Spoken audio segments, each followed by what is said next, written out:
Maraming salamat po sa pagtangkilik ng ating video. Hinihikayat ko po kayong mag-like and subscribe para ma-update kayo sa susunod na nakabanata. Tara at umpisahan na natin. Ngumisi si Kyle. Ho? Iniisip ba niyang may labas ang lahat ng perang napanalunan niya? Sa tingin ko, hindi ito sapat. Ito ang unang pagkakataon ko na makita ang ganitong uri ng tao. Habang pinapakinggan ang kanilang panunuya, si Gerald ay nagkaroon ng pagnanasang ibunyag ang kanyang pagkatao. Gayunpaman, kumalma siya ng mabilis, sapagkat sa oras na nagawa niya iyon, hindi na siya mabubuhay ng ordinaryo. Hindi niya matatapos ang kanyang pag-aaral ng payapa, at mapipilitan siyang umalis. Ito ay dahil hindi siya hinayaan ng kanyang ama na mag-isa sa university. Kung gayon, ang kanyang buhay ay ganap na magambala, at ayaw ni Gerald na mangyari iyon. Gusto lamang niyang pagbutihin ang kanyang sarili sa kanyang sariling mga desisyon ng tahimik. Masaya na siya basta hindi siya kulang sa pera. Bumuntong hininga si Gerald. Pagkatapos sinabi niya, tama, may klase ako mamaya. Aalis na ako. Tumayo si Gerald at umalis. Gerald. Hinabol siya ni Mila. Nalungkot si Mila sa isang punto sa oras na iyon ay minaliit niya si Gerald nang pag-usapan niya ang nakaraan. Talagang pinagsisihan niya ito. Bakit hindi ko naisip mula sa pananaw ni Gerald? Sino ang may gustong gawin yon kung wala siyang pera? Bukod dito, tinatrato ako ng mabuti ni Gerald sa lahat ng ito. Ngayong narinig niya na may problema ako, pumunta pa rin siya para makita ako. Nagdala pa siya sa akin ng isang regalo. Akala ni Mila na nagkamali siya kay Gerald. Gerald, nagagalit ka ba sa akin na hindi ako naninindigan sa iyo nung biniro ka nila? Kinagat ni Mila ang kanyang labi. Hindi ako galit. Gusto ko lang malaman kung iyon ang tingin mo sa akin. Sa palagay mo ba kapareho nila ako, isang tao na walang borderline kapag ang pera ang usapan? Nakangiting tiningnan ni Gerald si Mila. Naisip ko yun nung una, pero ngayon hindi na. Gerald, sa tingin ko ay magkaibigan pa rin tayo kahit nangyari iyon. Lumapit si Mila kay Gerald. Pausage. Walang sinabi si Gerald pagkatapos. Tumango lang siya at umalis. Nagpakawala ng mahabang hininga si Gerald. Medyo nalungkot siya nang malaman niya na pareho sa iba ang naisip sa kanya ni Mila kanina. Naghahalo-halo ang damdamin ni Gerald. Hindi niya may larawan ang mga ito sa salita. Gayunpaman, kinuha niya ang kanyang cellphone mula sa kanyang bulsa at tumawag kay Zach. Mark Crawford, may magagawa ba ako para sayo? Brother Zach, manghingi ako ng pabor sayo. Mayroong isang kumpanya na tinatawag na Futurtech Inc. at mukhang may problema sila. Pwede ba akong mag-invest sa kumpanyang iyon? Invest. Natulala sandali si Zach, at pagkatapos ay labis na natuwa sa narinig niya. Siyempre pwede. Masisiyahan si Miss Crawford sa ginawa mo. Walang problema. Wala talagang problema. Gagawin ko agad ito. Sige. Huwag mo gamitin ang pangalan ko. Gumamit ka ng pangalan ng kumpanya, Brother Zach. Paalala ni Gerald sa kanya. Oo, ayusin ko ito sa loob ng isang oras. Masayang sinabi ni Zach. Si Mark Crawford ay gumawa ng isang mahusay na pagbabago sa kanyang sarili. Matapos ibaba ang tawag, handa na si Gerald na bumalik sa university. Kasalukuyan siyang naghahanda na kumuha ng susunod na driving test, kaya binalak niyang magsanay ng kaunti. Gayunpaman, pagdating niya sa campus, nakatanggap siya ng isang tawag mula kay Harper. Hahaha. May magandang balita, Gerald. Nakakakilabot na magandang balita. Sabi ni Harper habang tumatawa. Ano yun? Nagulat si Gerald sa mga sinabi ng kanyang dormitory head. Madalad ay mapusok ang ugali niya. Tungkol kay Xavier. Nakipag-away siya kay Yuri. Kahit ang mga pulis ay dumating na din, sinasabing nandito sila para arestuin si Yuri. Magulo ngayon. Pupunta kaming lahat sa dormitoryo babae para makita kung ano ang nangyayari. Nakipag-away si Xavier kay Yuri. At ang pulis ay dumating. Labis na naguluhan si Gerald. Paano sila napunta sa isang malaking away? Dapat siyang pumunta at makita ang nangyayari. Ibinaba ni Gerald ang tawag, hindi pa rin niya maintindihan ang sitwasyon. Sa gayon, nagpasya siyang pumunta sa dormitory ng mga babae. Gerald, dito. Sa oras na nakarating si Gerald sa dormitoryo kung saan nakatira si Xavier, masikip na ito dahil puno ito ng mga lalaki at babaeng mag-aaral na nanonood sa isang eksena. Nandoon ang pulis. Nandoon din si Cassandra, gayon din ang representative ng class ni Yuri. Ang eksenang ito ay malaking abala sa lahat ng mag-aaral. Kabilang sa mga tao, nakita ni Gerald si Harper na kumakaway sa kanya, kaya lumakad siya palapit sa kanya. Pagkatapos, nakita niya sina Xavier at Yuri. Siguro ay nagkaroon sila ng isang mabangis na away sa paghusga niya mula sa sampal sa pisngi ni Xavier at sa kanyang magulong buhok. Sabay siyang sumisigaw at umiiyak. Si Yuri naman ay hawak ng pulisya habang nakaposas. Namumutla ang kanyang muka, siguro takot na takot siya. Ang isa sa mga pulis ay nakikipanayam sa mga representative ng klase. Anong nangyari? Tanong ni Gerald. Anong nangyari? Pita. Gerald, hindi ba nagtataka ka sa kung paano biglang yumaman si Yuri mula noong araw na iyon, hindi ba? Hulaan mo? Walang takot na tao ang lalaking iyon, sinasabi ko sa iyo. Una siyang nanghiram ng $100,000 mula sa isang online loan company sa loob ng 7 araw. Pagkalipas ng 7 araw, dahil sa mataas na interest rate, kinailangan niyang magbayad ng $500,000. Siguro mayroong illegal na operasyon sa likod nito. At pagkatapos, parang inilagay ni Yuri ang bahagi ng kumpanya ng kanyang ama sa mortgage. Sa madaling salita, ito ay isang malaking gulo ngayon. At saka, ang kanyang tatay ang nagsumbong nito sa pulis. Ipinaliwanag ni Harper, at pagkatapos ay nagpatuloy siya, ngayong desperado na si Yuri, hiniling niya kay Xavier na ibalik ang perang ginastos niya sa kanya. Narinig ko na gumastos siya ng halos $100,000 kay Xavier. Pero, tumanggi si Xavier na bigyan siya ng pera, kaya binugbog niya ito. Pita! Ang mga loan shark na ito ay walang awa. Nabasa ko ang isang balita tungkol sa isang tao na kailangang magbayad ng $100,000 para sa paghiram ng $10,000 lamang. 10 beses ang patong nila, tao. Akala ko ito ay peking balita, ngunit ngayon, naniniwala ako. Nakakatakot. Matapos marinig ni Gerald ang buong kwento, tiningnan niya si Xavier na naluluha. Habang dinadala si Yuri sa kotse ng pulisya, sinisigawan pa rin niya si Xavier. Hayaan mong sabihin ko sa iyo, British. Hindi man lang kita natikman matapos gumastos ng $100,000 sa'yo. Maghintay ka. Kung hindi mo ibabalik ang pera, hihilingin ko sa mga tauhan ko na patayin ka. Pasok. Bago pa matapos ni Yuri ang kanyang sinabi, pinilit na siya ng pulis na sumakay sa kotse. Ang kulit mo. Humihingi ng pera sa akin. Naging girlfriend mo ako nang wala lang.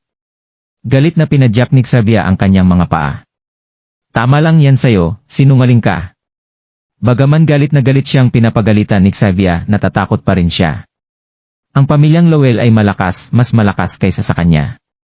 Nang makita si Yuri na umalis kasama ang pulisya, ang puso ni Xavier ay malakas pa rin ang pintig.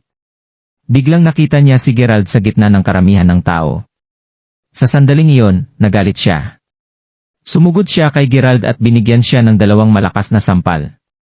Ikaw go. Nakita mo akong binugbog ng tao yon pero nakatayo ka lang dito at nanonood. Dapat binugbog mo siya. Hinawakan ni Xavier ang shirt ni Gerald at umiiyak ng malakas. Sa isip niya, may gagawin si Gerald para sa kanya. Bago sila maghiwalay, isasama siya ni Gerald sa infirmary kapag siya ay may nangsipon. Kung sasabihin niya kay Gerald na nagugutom siya, si Gerald ay lalabas mula sa dormitoryo, pang kumuha ng pagkain kahit na hating gabi na. Kung gusto niya ng isang mobile phone, si Gerald ay makakuha ng ilang mga part-time jobs upang kumita ng sapat na pera upang mabili ito para sa kanya. Kaya, nang siya ay binugbog, naisip niya na tutulungan siya ni Gerald. Sa halip, nakatayo lang siya roon at nanood. Galit na galit si Xavier na halos mabaliw na siya. Xavier, hindi na ako ang boyfriend mo. Gustong sampalin ni Gerald si Xavier, ngunit hindi niya ito nagawa nang makita ang mukha nito. Ang mga naunang marka ay naroon pa rin. Kaya, tinulak na lang si Xavier palayo. Minsan na niyang minahal si Xavier ng matapat. Oh, hindi na kita boyfriend. Ayaw mo bang makipagbalikan sa akin? Sigaw ni Xavier sa umiiyak niyang boses. Nakuha niya ulit na pigilan ang kanyang sarili. Ngunit ngayon, tila manhid sa kanya ni Gerald. Paano na ang probinsya nung ito ay hindi na siya mahal? Paano ito nangyari? Ako si Xavier. Si Gerald dapat ang lumuhod sa harap ko. Ayoko. Hindi na? Umiling si Gerald, tumalikod siya at umalis. Sa totoo lang, sumakit ang kanyang puso. Gigo. Kung hindi ka babalik sa akin, paano ko ibabalik sa kanya ang pera? Kung hindi dahil kay Yuri na nais na makipagkumpetensya sa'yo sa pamagitan ng pagpapakita ng kanyang pera, magiging ganito ba ako? Nabaliw na si Xavier. Hindi na siya mahal ni Gerald at umutang siya ngayon sa pamilyang Lowell ng $100,000. Ang pamilyang iyon ay hindi pwedeng kalabanin. Ano na ngayon? Anong gagawin ko? Ang $100,000 ay hindi maliit na halaga. Hindi siya maaaring kumita ng ganoong karami kahit na ibenta niya ang kanyang sariling katawan. Lumuhod si Xavier sa lupa at naluha. Samantala, si Gerald ay bumalik sa dormitoryo na may magulong isip. Gusto niyang matulog ngunit hindi niya magawa. Nakaramdam siya ng kirot nang maisip niya ang sampal na marka sa mukha ni Xavier. Kung nanatili sa kanya si Xavier tulad ng dati, makukuha niya ang anumang gusto niya. Kung binubuli siya, syempre gaganti si Gerald para sa kanya. Ngunit ironically, naging taksil siya kay Gerald. Nagsinungaling siya kay Gerald. Sinabi niya sa kanya na kailangan niya ng kaunting oras upang ayusin ang kanyang isip, ngunit nagsimula siyang makipagtagpo sa ibang lalaki sa loob lamang ng 3 araw. Hindi ito binanggit ni Gerald, ngunit hindi niya ito makakalimutan. Nakahiga siya sa kama, naalala ang tungkol sa magagandang bagay tungkol kay Xavier pati na rin ang paraan ng pagtawa sa kanya, kalahating oras ang lumipas nang hindi niya napapansin. Biglang tumunog ulit ang telepono ni Gerald. Tumatawag sa kanya si Mila. Nasaan ka, Gerald? Pumunta ka na sa bahay ko. Hinahain na ang pagkain. Naghahanda kami. Tila nasasabik si Mila. Bumalik na ako sa dormitory. Anong meron? Halos mahulaan ni Gerald ang nangyari, ngunit nagkunwari siyang hindi niya alam ang tungkol dito. Wala na kaming problema sa kumpanya. At alam mo kung anong nangyaro, ang aming kumpanya ay nakatanggap ng $100 million na investment mula sa Mayberry International Inc. Dali, pumunta ka dito, mag-celebrate tayo. Tila tuwang-tuwa si Mila. Natuwa rin si Gerald at medyo nagulat din. Si Brother Zack ay mabilis at mahusay sa paghawak ng bagay na ito. Gayunpaman, ang hindi inaasahan ni Gerald ay talagang mag-invest siya ng $100 million sa kanyang kumpanya. Napakalaking pera nito. Grabe! Bago ang insidente sa dormitoryo, masaya sana si Gerald na pumunta sa bahay ni Mila upang mag-celebrate simula nang yayain siya ni Mila. Ngunit matapos makita kung ano ang nangyari kay Xavier, pakiramdam niya na parang nalulungkot siya. Sa susunod lang ako. Mag-celebrate na muna kayo diyan. Medyo pagod na ako ngayon. Gusto kong makatulog. Oy, Gerald. Bakit hindi ka pupunta? Natatakot ka ba na baka asarin ka ulit nila? Huwag kang mag-alala, hindi ko hahayaang gawin nila ito. Hindi yon. Pagod lang talaga ako. Okay lang. Sa susunod, pagbalik ko sa campus, ililibre kita. Naisip ko na noon na gusto kitang ilibre kumain. Ngayon may pagkakataon na ako. Osage. Binaba na ni Gerald ang cellphone. Iniisip niya kung dapat siyang makahanap ng pagkakataon na sabihin kay Mila na siya talaga ang tumulong sa kanya. Dapat ko bang ibunyag ang pagkatao ko sa kanya? Hindi niya lang alam kung paano ito sasabihin. Masyado ba itong biglaan? Arch. Naramdaman ni Gerald na parang sasabog ang kanyang ulo. Kasalukuyan sa bahay ni Mila. Bakit? Hindi ba darating ang kawawa mong kaibigan? Bakit nag-aasta siyang mayabang? Nakita ni Mr. Smith ang pagkabigo sa mukha ni Mila nang ibaba niya ang cellphone. Hindi niya maintindihan kung bakit pinahalagahan ng kanyang anak ang batang iyon. Mas mabuti na hindi siya sumama. Mila, sa palagay ko dapat hindi ka masyadong makisama sa kanya. Alam mo na kayong dalawa ay mga taong naninirahan sa dalawang magkakaibang mundo. Ang pamilyang Smith ay tiyak na tataas sa kapangyarihan matapos makuha ang investment mula sa Mayberry International Inc. Dapat mong itigil ang kanyang pagnanasa para sa'yo, mas maaga mas mabuti. Tama yan. Hindi ka dapat maging kaibigan niya. Nagkomento ang mga kabataan. Nga pala, ang tatay mo ba ang nakakuha ng investment mula sa Mayberry International Inc. Para sa aming kumpanya na Quinton. Ito ang pinakamalaking kumpanya sa Mayberry. Bakit nila kami pinondohan bigla? Nabanggit ni Mr. Smith ang paksang Mayberry International Inc. Ito ang pinakamalaking pagdududa na mayroon siya ngayon. Umiling si Quinton. Hindi ito maaring manggaling sa tatay ko. 2 tao lamang ang maaring maglipat ng investments ng kumpanyang iyon. Kahit na si Zach Lyle ay hindi maaring magpasya nito. Kaya sa palagay ko isa ito sa mga Crawfords.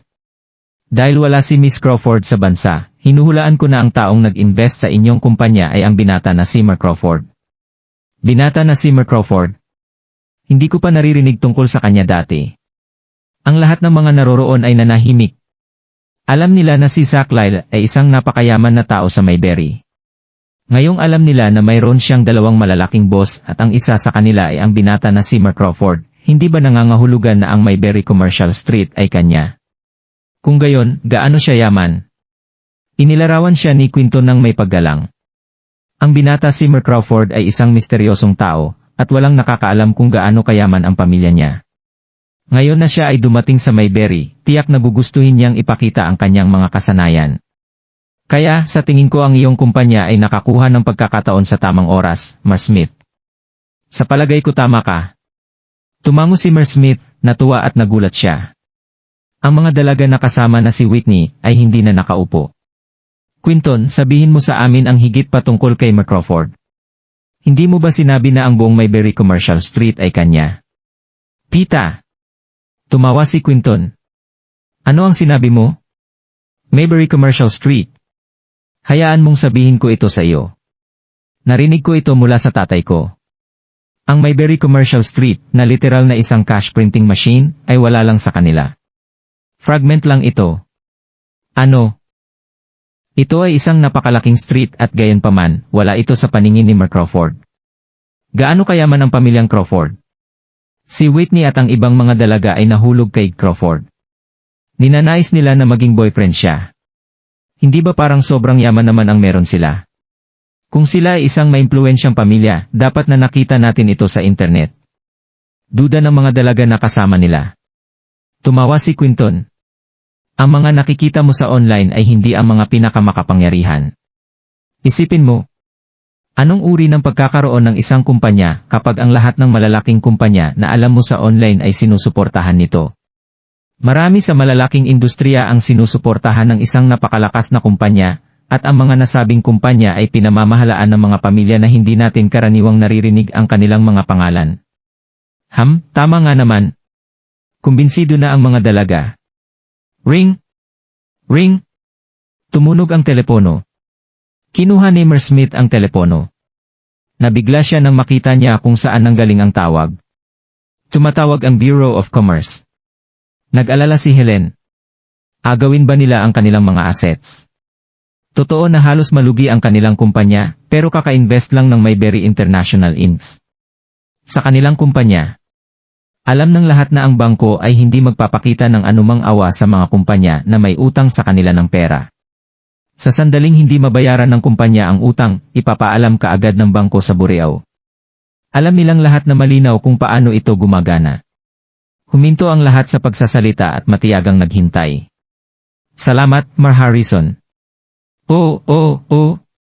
Salamat sa iyong suporta. Okay, bye.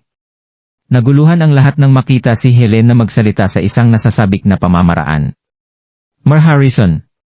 Nagulat ang tatay ni Mila. Ang kanilang kumpanya ay tinuturing na isang maliit na kumpanya lamang. Kaya palagi silang takot na takot sa awtoridad. Nakita niya ang reaksyon ni Mer Smith, alam niyang hindi ito masamang balita. Oo. At ikinuwento niya ang kanilang pag-uusap. Dapat lahat tayo ay magpasalamat kay Mer Crawford. Kung posible itong mangyari. Si Mer Crawford ay talagang napaka-impluwensya at makapangyarihan. Lahat ay namangha sa lalaking ito. Ang insidente ay nagdulot ng pag-usisa sa marami sa kanila. Sino ang misteryosong Mer Crawford na ito? Sa mga sumunod na araw, walang ginawa si Gerald na nakakaakit ng pansin sa kanyang sarili. Bukod dito, ginugol niya ang lahat ng pera sa card na ipinadala sa kanya ng kanyang kapatid na may $20 million. Mayroong halos $1 milyong o mahigit na natitira sa card, kaya binili niya ang kanyang sarili ng ilang mga branded outfits pati na rin ang ilang mga accessories tulad ng mga relo at iba pa. Tinawagan ni Xavier si Gerald minsan upang mangutang ng pera, ngunit tumanggi siyang ipahiram ito sa kanya. Hindi siya naging malupit. Gusto lang niyang turuan ng leksyon nito. Ang walang kabuluhang paghahanap ng pera ay walang silbi. Minsan, kapag naisip mong malapit na itong magkaroon, talagang nawawala ito sayo. Inaasahan niya talaga na hindi matuloy ang pamumuhay ni Xavier ng ganito. Kung hindi man, mawawala siya sa kanyang sarili balang araw. Matapos tumanggi na tulungan siya ni Gerald, ilang araw na niyang hindi ito narinig. Kaya, nakatuon si Gerald sa paghahanda para sa kanyang third test sa pagmamaneho. Ano ang ginagawa mo, bro? Sabado noon. Si Gerald ay nagbabasa ng isang libro, nakahiga sa kama, habang si Harper at ang iba pa ay lumabas upang magsaya. Habang naiinip si Gerald, tinawagan siya bigla ng kanyang kapatid na si Jessica. Nagbabasa ako ng libro. Ano yun? Walang magawa si Gerald sa tuwing nakikipag-usap siya sa kanyang duminiring na kapatid. Sumasakit ang ulo niya nang marinig ang boses nito. Naalala pa niya ang isang beses na siya ay binugbog nito dahil lamang sa nais niyang bumili ng isang sorbetes. Sila ay mahirap pa sa oras na iyon. Sa halip ay nainis siya sa kanyang pagiging inosente noon. Ngayong natapos na ang kanyang kakaibang pagiging magulang noon at gumastos siya ng napakaraming pera, pinagagalitan pa rin siya ng kanyang kapatid. Naramdaman ni Gerald na medyo dramatiko ang kanyang buhay, halos parang panaginip ito. Uy, nakita ko ang mga transaksyon ng iyong card. Ginastos mo na ang lahat ng pera. Haha, mahusay. Narinig ko mula kay Zack na nag-improve ka na. Natutunan mo ring gamitin ang mga pondo ng kumpanya para mag-invest sa isang maliit na kumpanya. Gumawa ako ng isang background check sa kumpanyang tinulungan mo. Na-inlove ka ba sa isang babae? Ginagawa mo ba akong hipag? Mapaglarong tanong ni Jessica. Totoo na si Gerald ay nakikipag-ugnay kay Mila sa nakalipas na ilang araw at talagang nagkakaroon sila ng koneksyon sa bawat isa. Kinuwentuhan siya ni Mila tungkol sa halos lahat ng bagay, at napakasaya niyang nakipag-usap sa kanya ng anuman. Gayunpaman, kung mas malapit sila, mas nag-aatubili si Gerald na gawin ang unang hakbang sa pagligaw sa kanya. Hindi niya inaasahan na malaman ito ng kanyang kapatid. Hindi. Mapait na sinabi ni Gerald. Sige, titigil na ako sa pang-aasar ko sayo. Gusto ko lang sabihin sayo na dahil nagsimula ka ng mag-invest, naalala mo na may plano akong magtayo ng ilang mga paaralan o mga shopping complex sa Mayberry. Bakit hindi mo subukang gawin ito para sa akin? Binigyan siya ni Jessica ng isang mahirap na hamon. Ano? Pero ate, wala akong alam tungkol sa investments. Iyon ang dahilan kung bakit gusto kong matuto ka. Magiging maayos din ang lahat. Bumubuo ang Zack ng isang pambihirang grupo para matulungan kang gawin ito. Pwede mong kunin ang pagkakataong ito upang malaman kung paano magagamit ang mga assets. Kung hindi ka makakapasa sa huling pagsubok sa susunod, si Papa ay. Anong pagsubok? May naramdaman si Gerald na kakaiba sa sinabi ng kanyang kapatid. Mula noong araw na pinadalhan siya ng kanyang kapatid ng pera, kakaiba na kumilos ito. Pinilit niya gastusin ni Gerald ang hindi bababa sa $200,000 ng paisa-isa, at pagkatapos, sinabi niya sa kanya na gastusin ang buong $20 million. Mukhang hindi niya ito ginawa dahil lamang sa marami silang pera. Tila mayroon siyang motibo sa likod nito. Sa paghusga sa sinabi niya ngayon, mukhang tama ang hula niya. Wala yun. Hindi ito isang bagay na dapat mong malaman at huwag ka munang magtanong ngayon. Gawin mo na lang ang sinabi ko. Simula ngayon, ituon mo ang pansin mo sa mga investments. Maaari kang mag-invest sa anumang industriya na sa palagay mo ay makakuha ng kita, negosyo man ito, edukasyon, entertainment, o ano paman. Maaari kang mamuhunan sa pangalan ng Mayberry International Inc. at bibigyan kanila ng mga pondo. Matapos mapaalalahanan siya ni Jessica na magsimula sa lalong madaling panahon, binaba niya na ang tawag. Napakamot ng ulo si Gerald. Wala siyang alam tungkol sa lahat ng mga bagay na ito. Kaagad, tumunog muli ang kanyang cellphone. Si Zack ang tumatawag. Tumawag siya sa tamang oras. Busy ka ba, Mark Crawford? Kung hindi, maaari kang pumunta sa Manor mamaya. Si Ma Harrison mula sa Bureau of Commerce, Ma Armstrong mula sa Bureau of Education, kasama ang maraming maimpluwensyang tao sa lungsod na nais makipagtagpo sa iyo. Wala akong masyadong ginagawa. Okay, pupunta ako ngayon. Tumanggi si Gerald na magpadala ng kotse kay Zack para sunduin siya at sumakay na lang siya sa taxi. Palaging umaasa si Gerald na makipagtagpo sa maraming tao at magtayo ng isang malakas na network. Makakatulong ito sa kanya na mapagbuti ang kanyang sarili. Habang nakaupo siya sa sakyan, naisip ni Gerald na kumuha ng driver's license. Kapag nakuha na niya ang kanyang driver's license, madadala na niya ang sarili niyang kots. Inaasahan niya ang pagdating ng araw na iyon. Hindi nagtagal, nakarating siya sa manor sa Wayfair Mountain. Kaswal na naglakad si Gerald sa lobby. Mister, may appointment ka ba? Sa hindi inaasahan, napahinto si Gerald ng isang receptionist mula sa pagpasok. Hindi inakala ng receptionist na si Gerald ay isang tao na kayang bayaran ang mga gastos dito. Gayunpaman, pamilyar kay Gerald ang boses ng receptionist. Umiling si Gerald at humarap sa kanya. Nang magharap ang kanilang mga mata, gulat na binuka ng receptionist ang kanyang bibig. Gerald? Xavier? Bakit ka nandito? Bakit ka nandito? Talagang nagulat si Gerald nang makita niya si Xavier na nagtatrabaho bilang isang waitress sa villa. Hindi kataka-taka na nawala siya sa mga nakaraang araw, napunta pala siya dito. Gayunpaman, masaya si Gerald para kay Xavier. Paano niya ito sasabihin? Siguro na natiling galit sa kanya si Xavier, hindi siya nahulog at nakakita ng trabaho pagkatapos ng pangyayaring iyon, nagsusumikap upang kumita ng pera. Kung ihahambing sa iba pang mga kahihinatnan, ginusto ni Gerald na makita siya sa ganitong kalagayan. Gerald, bakit ka nandito? Ito ba ang lugar na pwede kang makarating at makapunta ng malaya? Lumabas ka na ngayon. Malamig na sabi ni Xavier. Hoy, Xavier! Kilala mo ba ang lalaking ito? Ilang waitresses na nasa edad ni Gerald ang lumakad at tumayo sa tabi ni Xavier. Nasa senior year sila, katulad ni Xavier, at magsisimulang sa kanilang internship. Sa makatuwid, nais nilang magtrabaho sa villa upang kumita ng ilang pera. Narinig nila na makakakilala sila ng maraming tao na may kilalang pangalan dito, ngunit lahat sila ay tuliro nang makita nila si Gerald. Ang taong ito ay hindi nagbihis tulad ng mga second generation rich kids na binata. Sa gayon, nag-alinlangan sila na ang taong ito ay gusto lamang na pumunta at makita ang lugar na iyon. Mayroong mga patakaran sa villa. Hindi pinapayagan ang outsiders na pumasok sa villa. Siyempre kilala ko siya. Siya ang dati kong boyfriend. Nakatitig si Xavier kay Gerald na may sama ng loob. Ano? Siya ang scumbag na nagtapon sa'yo pagkatapos na manalo ng loto. Ang kumikilos na kala mo mayamang tao. Tita, paano siya naglalakas loob kung masama naman ugali niya? Maraming mga mayamang lalaki sa labas na mas mayaman at mas malakas kaysa sa kanya, tulad ni Marbali. Siya ay isang basura lang. Paano maikukumpara ang taong ito kay Marbali? Xavier, mabuti na lang at mas maaga kang namulat sa pamagitan ng skumbag na ito, kung hindi man, pagsisisihan mo ito kung ibigay mo ang iyong sarili sa kanya. Ang mga magagandang dalaga ay patuloy na nagmumura at nagsismisan tungkol kay Gerald. Maaaring wala silang isang marangal na katayuan. Gayunpaman, nakilala na nila ang maraming tao na may malalaking pangalan mula nang magsimula silang magtrabaho sa Wayfair Mountain Entertainment. Sa makatuwid, halos hindi sila humanga sa kanya at medyo nagyabang pa sila. Nadama nila na hindi nila kailangang mag-alala tungkol sa Gerald na isang talunan. Bumuntong hininga si Gerald. Itatanong pa sana niya kung bakit wala si Jan. Nag-resign na ba siya?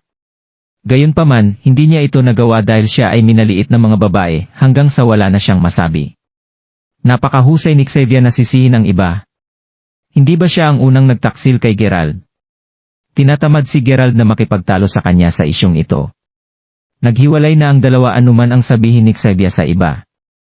Bagaman si Gerald ay mayroon pa ring hindi may lalarawan na damdamin para kay Xavier, wala siyang balak na makipagbalikan sa kanya.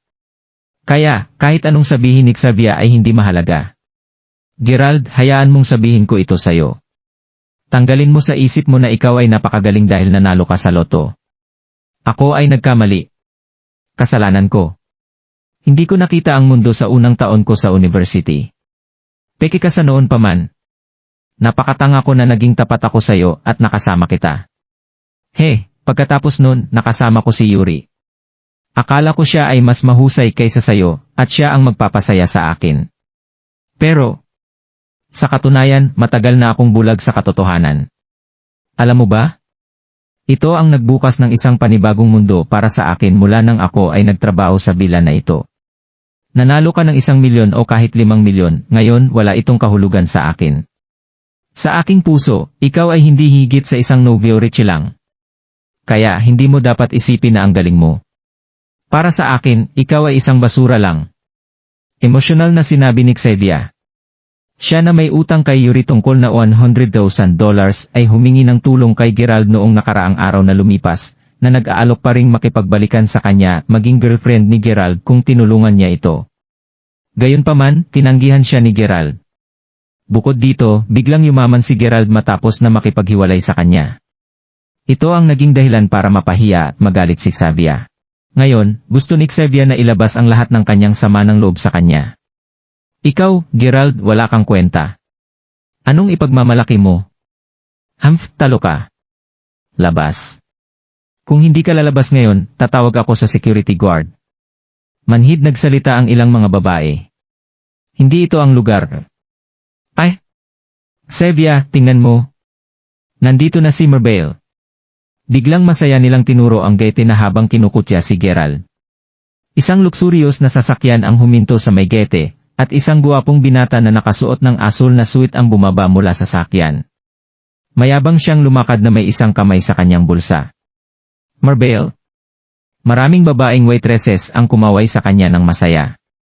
Sa kabilang banda, si Xavier ay naging mahinhon at kumilos tulad ng isang matikas na babae. Xavier, busy kayo. Lumapit si Marbale at ngumiti. Hindi kami abala, Marbale. Pinipigilan lamang namin ang isang mahirap na pumasok sa bila kung sakaling maistorbo niya ang meeting ng tatay mo at ng ibang tao sa loob. Nakatayo siya sa tabi ni Bal habang nagsasalita ito. Si Bal ay mahinahong yumakap sa bewang ni Xavier at tiningnan si Gerald na nakatayo sa gilid. Saan ka nang galing? Hindi ito isang lugar na pwede kang pumasok. Labas. Sigaw ni Bal kay Gerald. Napahinto si Gerald. Hindi dahil kay Bal, kundi dahil kay Xavier. Mukhang mayroon siyang maling tingin sa kanya. Nauna niyang naisip na si Xavier ay magiging mas masungit pagkatapos ng pangyayaring iyon. Hindi niya inaasahan na lalala pa siya. Malinaw na ngayon na siya ay dumating sa bila dahil mayroon siyang lalaking gustong makuha, gusto niyang makahanap ng isang mayamang asawa. Sa una ay hindi naisip ni Gerald na ibunyag ang kanyang pagkatao kahit na narinig niya ang kanilang pangungutya. Ayaw niyang pahiyain si Xavier. Ngunit sa sitwasyong ito, hindi na niya kailangang magpanggap pa. Xavier, mayroong isang bagay na matagal ko nang itinago sa iyo. Sasabihin ko ang katotohanan sa iyo ngayon. Ngumiti ng bahagya si Gerald. Ha? Anong pinagmamalaki mo? Huwag mong sabihin sa akin na nagpapanggap ka lang. Isa ka ba talagang mayaman at gwapong lalaki? Hahaha, kung ganun, magsisisi talaga ako. Sarkastikong sagot ni Xavier habang papalapit siya kay Bal na nakatayo sa tabi niya. Tama ka. Second generation rich kid ako. Nalaman ko lang ito, 3 araw matapos taong maghiwalay. Ako ay naging isang mayamang second generation. Haha. Hahaha. Malakas na tumawa si Xavier. Gerald, hindi ako makapaniwala sa'yo. Alam kong mayroon kang pride ng isang lalaki at takot kang maliitin ka ng iba, ngunit hindi ko inaasahan na maging kulelat ka. Ikaw. Isang second generation rich kid. Kung ganun, ako ay isang mayamang anak na babae mula sa isang mayamang pamilya. Walang hiya ang taong ito. Paano niya tinawag na siya ay isang mayamang second generation? Hindi ba't nanalo lang siya sa loto? Hindi mo ba alam? Maaaring naiinggit siya na makita ang magandang Xavier na pinapaboran ni Marbale. Iyon ang dahilan kung bakit sinabi niya na siya ay isang second generation rich kid. Siguro ay gusto niyang magbago ang isip ni Xavier at hihiwalayan niya muli ang babae na ito pagkatapos. Nakita ko ang maraming mga talunan na ginawa ito. Second generation rich kid ako. Xavier, ayokong magsinungaling sa'yo. Hindi lamang ako mayaman, ngunit 70% ng mga gusali sa buong Commercial Street ay nasa ilalim ng pangalan ko. Mapait nang umiti si Gerald. Nagsasabi siya ng totoo. Bakit hindi sila naniniwala sa kanya? Nababaliw ka na ba? Paanong magiging pagmamay-ari mo ang buong Mayberry Commercial Street? Bakit di mo na angkinin pati ang langit? Nakatingin ang mga dalaga kay Gerald na parabang isa siyang baliw. Tumatawa ng malakas si Bale dahil sa mga sinabi ni Gerald. Ang Mayberry Commercial Street. Sinabi ng lalaking iyon na pagmamay-ari ito ng kanyang pamilya. Napangiti na lang si Gerald. Sa mga sandaling iyon, tumunog ang kayang cellphone. Isang tawag mula kay Zach. Gerald, nakarating ka na ba? Zach? Nasa front hall ako, sagot ni Gerald. Okay, okay. Kasama ko sina Mar Harrison at Mar Henderson mula sa Bureau of Education. Pupuntahan ka namin diyan ngayon din. Matagal ka na nilang gustong makita nang malaman nila na mag-invest ka sa ilang public welfare projects at mga commercial projects. Ah? Okay. Hindi inaasahan ni Gerald na magpupunta agad ang mga direktor, at binabanan niya ang kanyang cellphone pagkatapos niya magsalita. Sa kabilang dako, nagulat si Marbale at mga kasamahan niya sa nakita nila. Lakas magpanggap ng loser na to bilang isang mayaman. Oh my gosh! Tinawagan niya pa si Merzak na akala mo close sila. Malamang papaniwalaan siya ng mga makakarinig sa kanya kung hindi nila alam ang katotohanan. Kinamumuhian si Gerald ng mga dalaga. Di ko inaasahan na magiging ganito ka, Gerald. Sa katunayan, masayang-masaya ako na naging ganito ka. Tignan mo anong nangyari sa'yo nang mawala ako. Haha! Samantala, nagkaroon ng kakaibang uri ng kasiyahan si Xavier. Natutuwa siyang makita na mapahiya at pagtawanan si Gerald. Mas lalong sumasaya si Xavier habang lalong nagiging miserable si Gerald. Dahil dito, napatunayan lang na naging tama ang kanyang desisyon na iwan si Gerald. Maliban dito, lalo lang lalala ang kalagayan niya pagkatapos iwan ni Xavier. Bago pa magawang tumawag ng mga security guard si Xavier para palabasin si Gerald at handa nang i-record ang mangyayari, biglang nagulat ang isang babae na kanilang kasama. Xavier, Marbale, tingnan nyo. Bakit ang daming tao ang nagmamadali na pumunta dito? Hindi ba si Merzak yon? Oo. Hindi lang si Merzak, pati na si Mar Harrison at Mar Henderson. Lahat sila ay makapangyarihan sa Mayberry City. Bakit sila nagmamadaling pumunta dito sa front hall? Shit, tatay ko ba yung nasa likod nila? Bakit tumatakbo din siya papunta dito? Agad na namutla ang mukha ni Bale.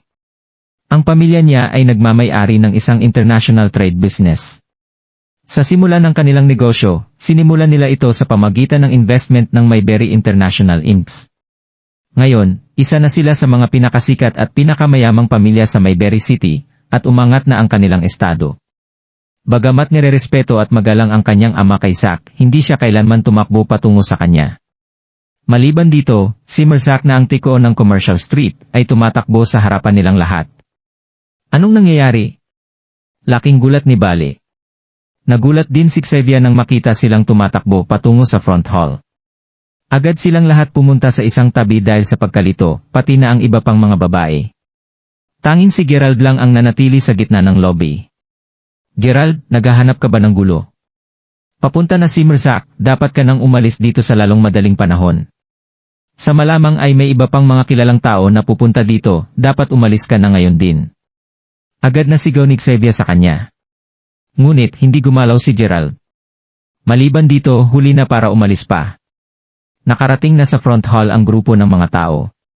Magandang araw Merzak, agad na yumuko si Xavier at iba pang mga dalaga habang iniisip na sa malamang ay mapapagalitan sila. Ngunit, hindi man sila pinansin ni Merzak at ng iba pa. Agad na naglakad si Zack patungo kay Gerald at ngumiti. Paumanhin at pinaghintay ka namin Gerald. Ito nga pala sina Gerald. Agad na nahimik ang paligid at halos manigas ang pagmumukha ni Xavier. Merzak? Anong tinawag niyo sa kanya? Gerald. Nakatanggap ng isang malaking dagok si Xavier na parabang tinamaan siya ng kidlat. Naging magalang ang sikat na si Zack Lyle sa harapan ni Gerald. Posible pa na totoo ang mga pinagsasabi ni Gerald. Hindi siya nagsisinungaling tungkol sa kanyang pagkatao. Oh gosh! Napanganga na lang ang ibang mga babae na parabang magkakasya ang isang buong itlog, at lubos na nininerbyos si Bale sa tabi. Oo, siya ang big boss sa likod ng lahat ng negosyo ng Mayberry Commercial Street, si Gerald. Bakit nandito ka pa? Sinong nagsabi na pwede kang magsalita? Nasaan si Jen? Agad silang kinwestiyon ni Zack nang makita niyang napakabastos ng kanyang mga waiter. Agad niyang tinawag si Jen na nasa kanyang likuran. Dahil si Jen ang nag-imbita sa mga taong ito. Naging busy si na Jen at iba pang mga batikang waiter dahil sa dinner ngayon lang. Kaya kakarating lang ni Jen. Pagkatapos marinig ang sinabi ni Zack, walang awang sinampal ni Jen si Xavier. Pumunta ka sa likuran ngayon din. Bagamat isang karalangan ang makapagtrabaho sa villa, kailangan maintindihan ang mga patakaran habang nagtratrabaho dito. Nagulat si Xavier sa sampal na kanyang natamo. Talaga. Tanging ang alam niya lang ay hindi siya nananaginip ng maramdaman ang sakit dulot ng sampal. Totoo ang lahat ng nangyayari. Hindi nagsisinungaling si Gerald. Isa nga siyang mayamang second generation. Walang binatbat sa kanya sina Yuri at Marbelle. Siya ang may-ari ng Commercial Street, at nangangahulugan ito na siya ang pinakamayan sa Mayberry City o baka pati na sa buong mundo. Nakaramdam ng matinding sakit si Xavier. Kung hindi siya nakipaghiwalay kay Gerald, mayaman na dapat siya ngayon. Sa malamang ay dahil minahal siya ng labis ni Gerald. Gerald, ipapakilala ko sila sayo, isa-isa pagkapasok natin sa opisina. Sumnyas si Zach Lyle, at tumango si Gerald. Pagkatapos ay tumignin siya sa nakatungangan na si Xavier. Wala siyang naramdaman pagkatapos makaganti sa kanya. Well, tara pumasok na tayo. Tumalikod si Gerald at papasok na sana. Saglit lang. Biglang sumigaw si Xavier sa mga sandaling iyon sa pagkagulat ni Gerald. Pagkatapos ay nakita niyang agad-agad na naglakad si Xavier. Hindi patungo sa kanya, ngunit kay Jen. Slap! Inangat ni Xavier ang kanyang kamay at sinampal ng malakas si Jen. Ikaw! Xavier, bakit mo ako sinampal? Guard! Hindi makapaniwala si Jen sa mga nangyari. Ito ang unang beses na nasampal siya ng ibang tao. Namumula ang mukha ni Xavier at kita ang di kayaayang ekspresyon sa kanyang muka. Bakit hindi? Narinig ng mga security guard ang sinabi ni Jen, at agad-agad na pumasok at handa na silang hawakan si Xavier. Sinong magtatangka na hawakan ako? Alam niyo ba kung sino ako? Biglang sigaw ni Xavier. Ako ang girlfriend ni Gerald. Ang girlfriend ni Gerald. Huwag niyo akong hawakan. Kinuyom ni Xavier ang kanyang kamao. Nagsama silang dalawa ng 2 taon, at ngayon niya lang nalaman na mayaman pala si Gerald pagkatapos nilang maghiwalay. Hindi niya matanggap na wala siyang makukuha mula kay Gerald. Natalo din siya. Paano niya magagawang hayaan na lang? Ano? Girlfriend? Agad na tumigil ang mga security guard at hindi na sinubukang gumalaw pagkatapos marinig ang kanyang sinabi. Napasimangot din si Zach, at tumingin ang lahat kay Gerald. Nagulat si Gerald sa mga sinabi niya. Tila tuluyan nang nabaliw ang babaeng iyon. Pagkatapos ay walang emosyon na sinabi ni Gerald, dati ko siyang girlfriend, ngunit ngayon hindi na. Ngayon na nilahad na niya ang kanyang tunay na pagkatao, determinado siyang tuluyang wakasan ang kanyang relasyon kay Xavier. Agad siyang tumalikod at umalis pagkatapos magsalita. Naintindihan ni Zach ang ibig sabihin ni Gerald, at sininyasan ang mga guard upang palabasin si Xavier. Walang hiya ka, Gerald. Nakalimutan mo na ba kung sino ang nakasama mo ng 2 taon kahit na wala kang pera? Pakiramdam mo ikaw lang ang tanging nagsasakripisyo sa relasyon natin. Patawad na nakipaghiwalay ako sayo, pero nagawa mo ba na maisip ang nararamdaman ko? Kahit kailan hindi kita pinwersa na bilhan ako ng kahit anong mamahaling bagay sa loob ng 2 taon. Ikaw ang sadyang bumili nun para sa akin. Bukod pa dito, sa mga panahong iyon, ako lang ang handang makisama sayo. Tanging ako lang ang naglakad sa tabi mo sa school. Magkasama tayo kumain at magkahawak ang ating mga kamay. Pakiramdam mo pa na inferior ka at hindi mo magawang hawakan ang kamay ko noong unang beses tayo nag-date. Ako pa ang gumawa ng paraan na hawakan ang kamay mo.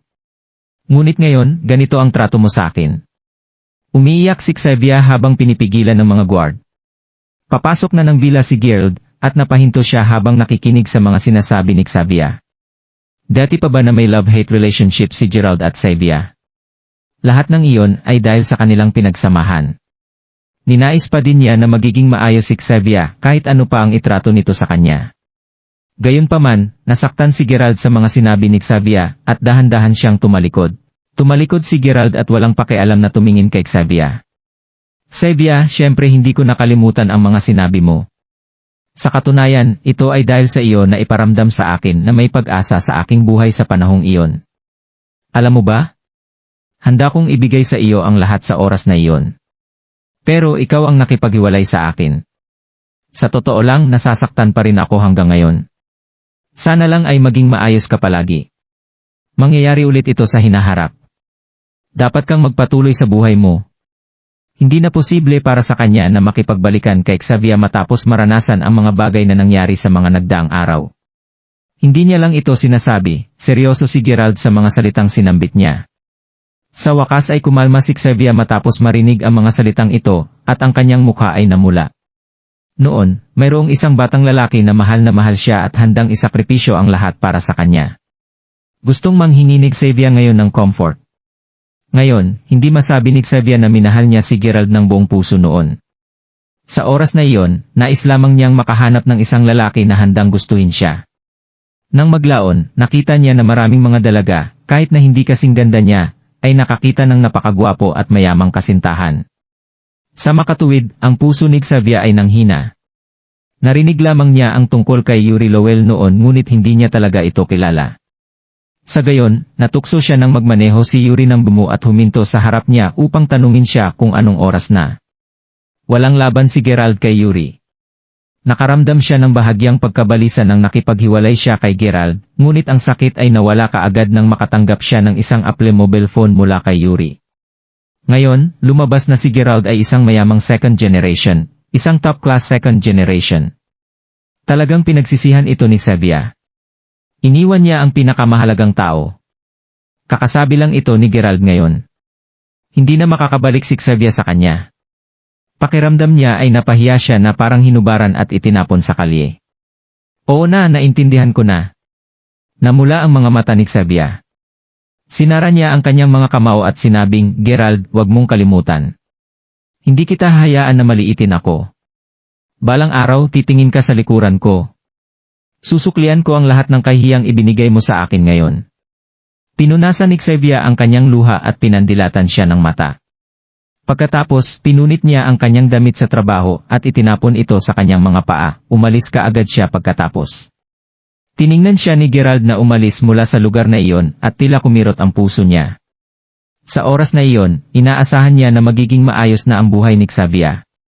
Walang nag-akala na mangyayari ito, at si Jan, na nagdusa sa sampal, ay hindi naglakas loob na magsalita pa ng kahit ano ngayon. Kahit na dati siyang girlfriend, naging boyfriend niya pa rin si Gerald noon. Kailangan niyang tiisin ito kahit hindi niya gusto.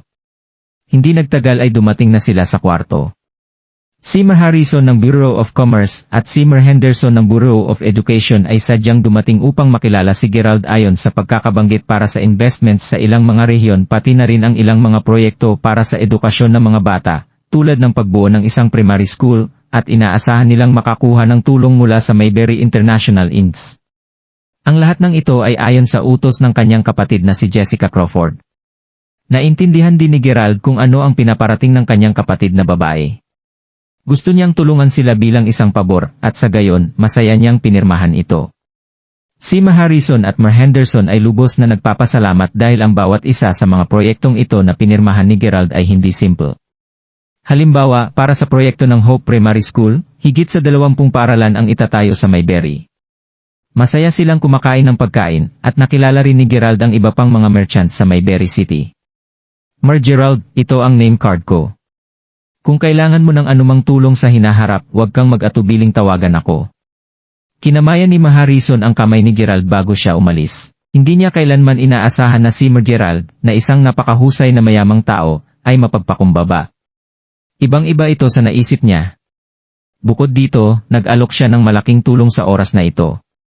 Para kay Gerald, alam niya na hindi pa rin siya masyadong palakaibigan, ngunit hindi siya nagmamadali, at alam niya na kailangan niyang maglaan ng oras para matuto. Gerald. Naghahanda na si Gerald na umalis na ang mga panauhin. May exam siyang dadaluhan bukas, kaya kailangan niyang bumalik at magsanay muli. Naglalakad si Jen na may namumulang mukha sa oras na ito. Kanina pa siya sinampal, at medyo nahihiya siyang harapin si Gerald sa oras na ito. Naawa rin si Gerald sa kanya. Ang magandang babae na ito ay mabangis, kahit na halos sumuko siya sa huling pagkakataon. Yes! May kailangan ka ba? Tanong ni Gerald. Crawford, wala akong shift sa hapon. Kaya uwi na ako ngayon. Gusto mo bang ihatid kita sa university kasi papunta na rin naman tayo sa parehong direksyon? Sadyang sinubukan ni Jen na makalapit kay Gerald. Maliban sa pagkakaroon ng respeto kay Gerald, si Jen ay mas matapang din sa kanya matapos malaman na siya ay napaka-down to earth at introverted si Gerald. Kung tutuusin, kung nagkaroon siya ng magandang relasyon kay Gerald, maaring magkaroon siya ng pagkakataong maging boyfriend si Gerald. Kahit na sex partner lamang siya, handa si Jen na gawin ito. Osage. Sumang-ayon si Gerald nang hindi masyadong nag-iisip. Nahihiya si Gerald dahil kinailangan ni Jen na tiisin ang kahiyan ng sinampal ni Xavier kanina. Sa madaling salita, ito ay dahil din sa kanya. Tuwang-tuwa si Jen nang marinig ito at nagmadaling pumunta sa sakyan. Hindi inaasahan ni Gerald na siya ay mabilis magmaneho at ang kanyang pagmamaneho ay napakahusay. Tila maayos ang pakikitungo ni Jen sa mga tao dito at ang dalawa ay nagdaldalan sa sasakyan.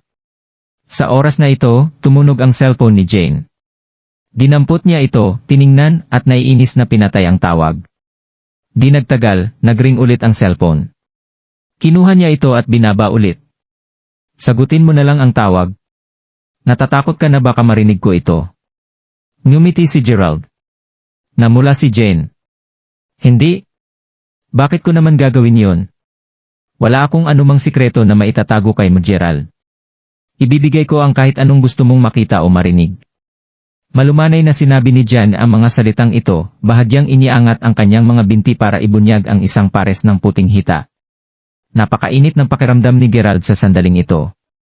Labis siyang natukso na hawakan ang mga ito, ngunit medyo nahiya siya.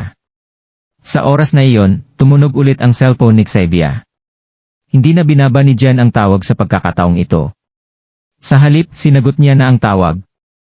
Luke, wala ka ba sa tamang isip? Bakit mo pa ako tinawagan? Sinabi ko na hindi dahil sa yaman mo kaya iniwan kita. Imposible na para magbalikan pa tayong dalawa. Mayroon na akong ibang gusto. Mas mabuting maghanap ka ng iba at magpatuloy na sa buhay mo. Mayaman ka, kaya maraming mga babaeng nakapaligid sa iyo. Galit na binaba ni Jen ang cellphone matapos niyang magsalita. Sinadya niyang magsalita ng napakalakas. Una, gusto niyang sabihin kay Gerald na hinahabol siya ng isang mayamang lalaki, ngunit hindi siya ang tipo ng tao na minamaliit ang mga mahihirap. Pangalawa, sinusubukan niyang sabihin kay Gerald na siya ay single, kaya magagawa niya ang anumang gusto niya kay Jan. Sayang hindi pa kumilos si Gerald. Siya ba ang gagawa ng unang hakbang? Habang naghihintay ang dalawa kung sino ang unang kikilos, ang kotse ay dumating sa gate ng University of Mayberry. At ang $7 million na Benz ay natural na nakakaakit ng maraming tao. Sige, bumaba tayo dito. Nakita ni Gerald ang tingin ng mga estudyante. Kung sila ay pumasok pa, tiyak na sila ay papanoorin pa ng mas maraming mga tao, at hindi siya magiging komportable dito. Gayunpaman, nanatiling tahimik si Jen sa sandaling ito. Nakasimangot siya at tiningnan ang mga kalalakihan at kababaihan na nakatayo sa gate ng paaralan bago nahihiyang bumulong. Gerald, maaari ba kitang ibaba sa mas malayo na lugar, o dapat kaming magmaneho sa labas? Huwag ka sanang bumaba dito, okay lang. Ha? Bakit? Sumulyap si Gerald sa ekspresyon ni Jen at napagtanto na may mali. Pagkatapos ay tumingin siya sa direksyon na tinitingnan ni Jen, at medyo nagulat siya. Mayroong dalawang lalaki at isang babae. Ang isa sa mga kalalakihan ay tila isang taong may mataas na lugar sa lipunan at isang Maserati ang nakapark sa harap niya.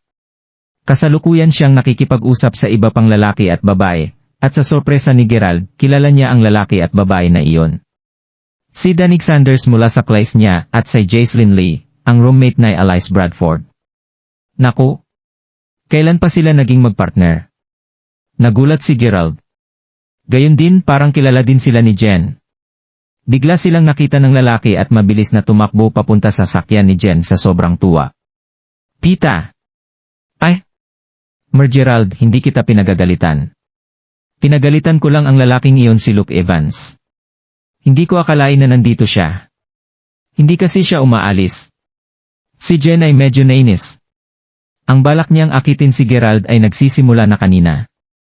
Sa kasamaang palad, nakasalubong niya si Luke sa sandaling ito. Sa kabilang banda, nagkaroon si Gerald kaunting pag-unawa sa isyu. Si Luke ay isang tagahanga ni Jen. Gayunpaman, hindi siya gusto ni Jen. Ang hindi alam ni Gerald ay medyo may pakiramdam pa si Jen kay Luke, ngunit iyon ay bago pa niya nakilala si Gerald. Sa oras na ito, naramdaman ni Gerald na medyo magiging awkward kapag bumaba siya sa kotse nang makita niya sina Danny at Jaislyn na naglalakad papunta sa kanila na nakangiti. Okay lang kung bumaba ka at kausapin sila. Hihintayin kita sa sasakyan. Pagkatapos nito, pwede mo akong ihatid sa may pintuan ng dormitoryo. Napakamot ng ulo si Gerald. Osage, Gerald. Sumagot si Jen at bumaba ng sasakyan. Luke, bakit ka nandito? At saka, bakit mo ako tinatawagan ng paulit-ulit? Nakakainis ka. Talagang naiinis si Jen.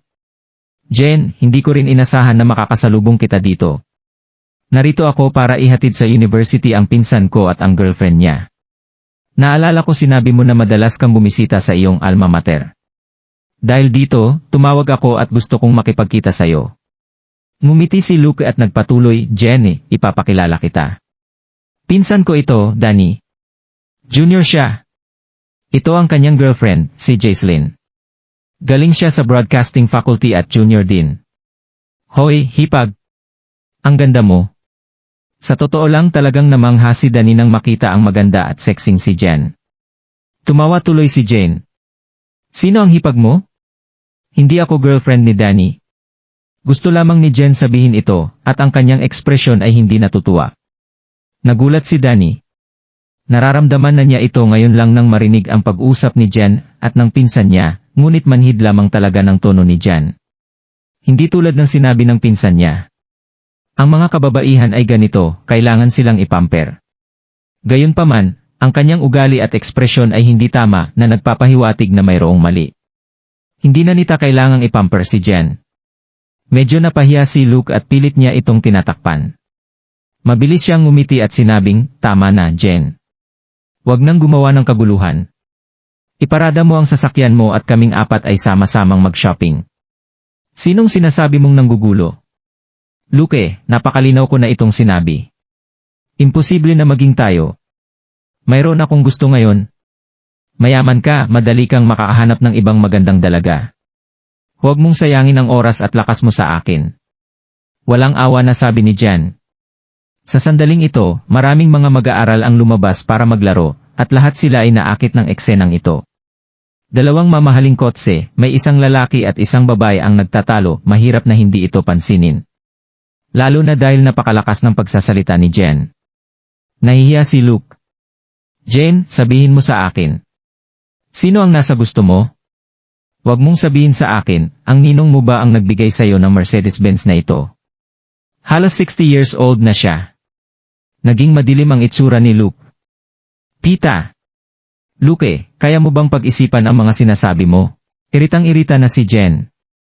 Sa tabi niya, si Jaislyn ay nakakapit ng mahigpit sa braso ni Danny habang tiningnan mula ulo hanggang paa si Jen.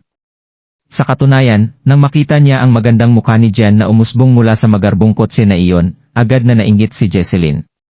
Higit pa dito, hindi siya man lang siya tiningnan sa mata ni Jen, at si Jaislyn ay hindi nasiyahan dahil dito. May narinig siyang isang bagay na kawili-wili kaya binulong niya ito kay Danny at Luke. Oh my God, socialite pala si Jen. Mayroon siyang malalakas na kaibigan, bumibili siya ng mamahaling kotse na parang wala lang, pero mayroon ba siyang espesyal na taong kasama? Kaysa pumili siya ng mga makapangyarihang tao, pumili na lang sana siya ng isang bagong boy toy. Smack! Sa sandaling sinabi iyon ni Jaislyn. Sinampal siya ni Jen sa kanyang muka. Mas mainam kung itikom mo ang bibig mo. Ano ang boy toy na pinagsasabi mo? Sinampal mo ba ako? Hawak ni Jaislyn ang muka niya, sinampal siya ng walang dahilan. Handa na siyang hampasin ulit siya ni Jen. Gayunpaman, hinawakan ni Luke ang kanyang kamay. Jen, mahal, sabihin mo sa amin kung totoo ang mga sinabi ni Jaislyn. Nakakuha ka ba ng boy toy mo nitong mga nakaraang araw? Tunay na kinakabahan si Luke dahil dito. Pakawalan mo ako, Luke. Anong pakialam mo sa buhay ko kung sino man nagugustuhan ko? Sa puntong ito, labis na hiniling ni Jane na manatili siya sa kots. Kahit na nakita siya ni Luke, ang kailangan lang niyang gawin ay ang tapakan ang gas at umalis sa lugar na ito. Ngayon, nabanggit ang usapan tungkol sa mga mayamang lalaki at boy toy. Dumaan siya sa napakaraming problema para mapabuti ang kanyang imahe kasama si Gerald, at ngayon lahat ng iyon ay nasayang. Ngunit, kung ganoong kumilos si Jen sa harapan niya, mas natatakot si Luke na maaring totoo ito. Buisit, gaano karaming pera ang ginastos niya para sa babaeng ito. Naisip pa ni Jen na magsikreto at sa tingin niya ay hindi ito malalaman ni Luke. Naupo si Gerald sa kotse, pinapakinggan ang usapan nila. Wala siyang sinabi. Mahal ni Jen ang pera. Alam na yan ni Gerald. Dati, siya ay isang babaeng hostess sa ilang mga hot spring resort sa bundok, Ngayon may executive position na siya. Imposible na hindi siya magkakaroon ng maliit na mga lihim paminsan-minsan. Sa ngayon, mas gugustuhin ni Gerald na magmaneho palayo na lang si Jen ngayon. Sa isang saglit, isang tao ang sumulpot sa tabi niya. Si Jaislyn ang taong iyon. Matapos ang sampal na natamo niya, gusto niyang malaman kung namamaga ang kanyang mukha. Kung namamaga ito, magiging impyerno ang paghihiganti na matatamo ni Jen mula kay Jaislyn. Ibinaling ni Jaislyn ang kanyang ulo sa harap ng bintana ng pasahero. Nagpaut pa siya ng kaunti para makita kung ang kanyang mga kuti at charm ay nabawasan. Mabuti na lang at cute pa rin siya. Kontento namang tumango si Jaislyn. Pagkatapos, bigla siyang naalarma dahil may nakita siya. Sa loob ng bintana, napansin niya ang hindi malinaw na figura ng ibang tao. Isang lalaki. Malaking iskandalo ito. Sa ngayon, ito ang pinakamahalagang bagay na nangyari. Ngumisi siya kay Jane, at sinabi kay Luke, "Totoo, Luke. May lalaki siya at siya ay nasa passenger seat ng kanyang sakyan ngayon, masyadong takot na lumabas." Para bang si Jaislyn ay tumapak sa isang bagong mundo. Kung ikukumpara kay Danny, nagmula si Luke sa isang mas mahusay na pamilya. Napaka-impluensyal na mga ito sa paligid ng mga bahaging ito. Tatanggapin ngayon ni Johnny ang kanyang parusa. Tama lang ito para sa kanya. Kailangan niyang maramdaman ang sakit. Ano? Nang marinig nila ito, parehong sumilip sa passenger seat sina Luke at Danny. Dahil ang mga bintana ay tinted, hindi napansin ng dalawa ang anuman noong una. Nang suriin nila ito ng maigi, mayroon talagang isang tao sa loob ng kotse. Hindi nila alam na si Gerald ay nagmumura na. Pita! Ngayon ay nakakasama pa siya sa ganitong gulo. Nagkaroon siya ng hindi magandang pakiramdam tungkol sa sitwasyong ito at maraming mga tao na ang mabilis na nagtipon sa labas ng kots. Ano ang nangyayari? Dumami na ang mga taong pumalibot sa kanila. Ang pag-usisa ay tumataas. Hindi pa sigurado, pero parang ang magandang babae ay may relasyon noon sa mayaman na lalaki na iyon. Mukhang niloko niya ang lalaking iyon dahil may sikreto siyang boy-toy. Ngayon, gumagawa sila ng eksena. Tama yan. Yung lalaki niya ay nagtatago sa sakyan habang nag-uusap tayo. Ito ang magiging dramatikong revelasyon. Hindi ako makapaghintay. Sana ako na lang ang nasa sakyan na iyon. Ang babaeng iyon ay sobrang ganda. Awu! Marami sa mga lalaki na naroroon ay hindi nilihim ang kanilang pagkainggit. Habang nakaupo sa kotse, hinahangad ni Gerald na ihampas niya ang kanyang ulo sa kahit anong gamit na makita niya. Danny, anong nangyayari? Dalawang figura ang lumitaw mula sa crowd ng mga tao. Isa sa kanila ay isang lalaki at ang isa ay isang babae. Lumapit sila para sumali kay Danny. "Oh, Victor, Whitney, kailangan namin ng tulong dito," sabi ni Danny. Maikli niyang ipinaliwanag ang sitwasyon. Lahat ay nagnanasa na mapansin. Kung may ganitong pangyayari, lalo na sa napakalaking madla na natipon, palaging may mga taong nais na makisali at maging bahagi nito. Ganon ba? Sige, lahat tayo ay kaibigan dito. Sama-sama nating lulutasin ang bagay na ito. Kung sino man ang nasa sakyan na iyon, pwede ka bang lumabas para maayos natin ito? Nakasuot ng maskara ng pagkasuklam si Victor. Tama yan, tama. Lumabas ka para makapag-usap tayo. Tuwang-tuwa na sumabad si Jaislyn. Hindi pwede. Sino ba kayo? Umalis kayong lahat. Sumigaw si Jen at saka bumukas ang takong niya nang sumugod siya. Sa oras na ito, ang mabuting pangalan ni Gerald ay masisira na. Hindi niya magagawang makabawi doon. Ngunit lalong nabalisa dito si Luke. Sobra na siyang nagsiselos at nawawala na siya ng rason para maging mabuti pa. Jen, huwag kang aalis. Kahit anong mangyari, alamin ko ang katotohanan sayo. Pagkatapos ay lumapit na sa kotse sina Danny at Victor, sinusubukan nilang buksan ang pintuan ng passenger seat. Gayunpaman, hindi na kailangan. Dahil umabot na sa ganito ang pangyayaro, binuksan ni Gerald ang pinto at lumabas ng mag-isa. Naisip niya na kapag nagdalawang isip pa siya, mas magiging malala ang sitwasyon na ito. Gerald. Pitang ina. What the? Ano? Sina Danny, Jaislyn, Victor, at Whitney na panganga sa oras na ito. Bakit ka nandito? Hingal na hingal si Jaislyn. Sa totoo lang, nitong nakaraang araw, si Jaislyn ay nagka-crush kay Gerald. Sa kasamaang palad, nanatili siyang walang malay sa lahat ng mga pahiwatig na ibinibigay niya kay Gerald. Ang dahilan kung bakit siya lalabas kasama si Danny ay dahil na rin kay Gerald.